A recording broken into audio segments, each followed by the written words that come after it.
Erika Benfield, and I'm running for DeBary City Council seat 2. And behind me here is one of my favorite spots.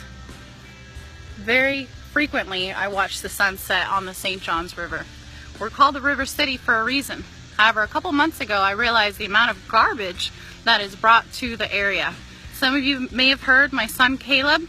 Well, we've made it our mission to every couple weeks pick up garbage, but we can't do it alone.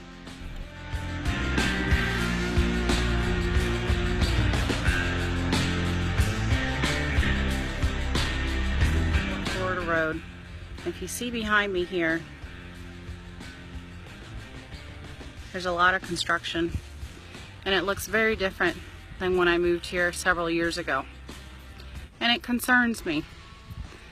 I want to make sure that someone is on the council that is truly looking out for smart growth in our city, someone who understands the value of why we moved here, the beautiful canopy of trees, the land value. Now, I'm not a traditional politician because I've never served before. This is my first election. But I do have a history of serving on organizations that teach me that together we can do more than one individual.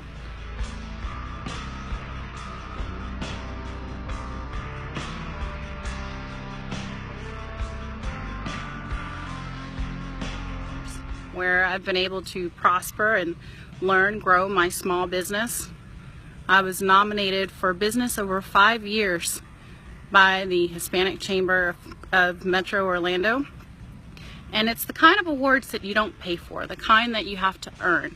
You show your financials, you show what you're doing different in your industry, and most importantly, your community involvement.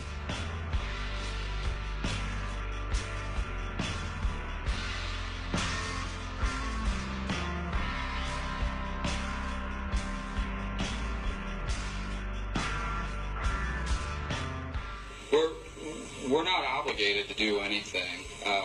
We're just trying to be proactive as a city, plan for building in the ridership around the train station, building tax space.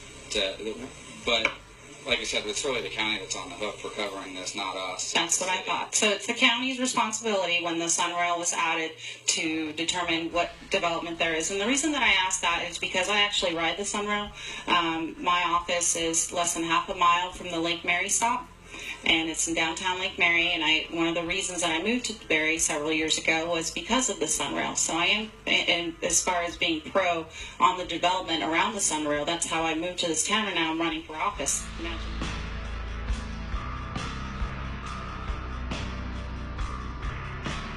Question.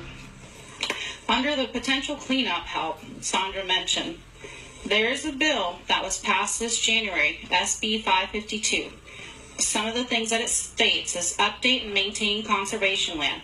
One of the items it states is it prohibits water management districts from modifying permitted allocation amounts under certain circumstances, creating the Florida Springs and Aquifer Protection Act.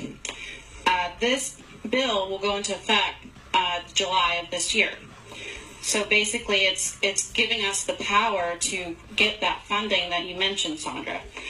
But on February 10th of this year, I'm trying to understand how it is that just after that bill passed, Biotech was surveying and showing pictures on their Facebook page of our area that is, you can call it mitigation, some call it conservation land, but they proceeded with how we could acquire this land to give us the information, knowing that there's a potential bill to clean up this land. So I'm trying to wrap my head around it if they knew, which they should, that this bill had passed in January.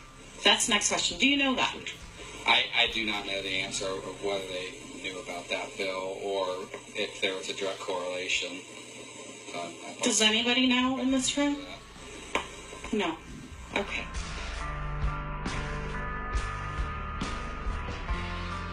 Right now, we're on the news regularly.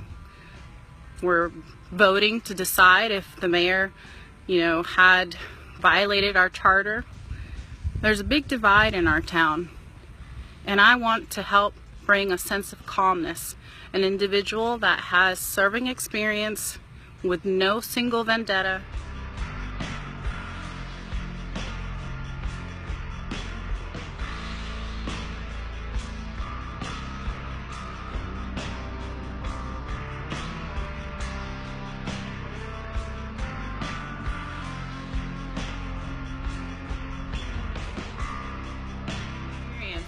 in getting along with others, leadership skills, and most importantly, servicing above self.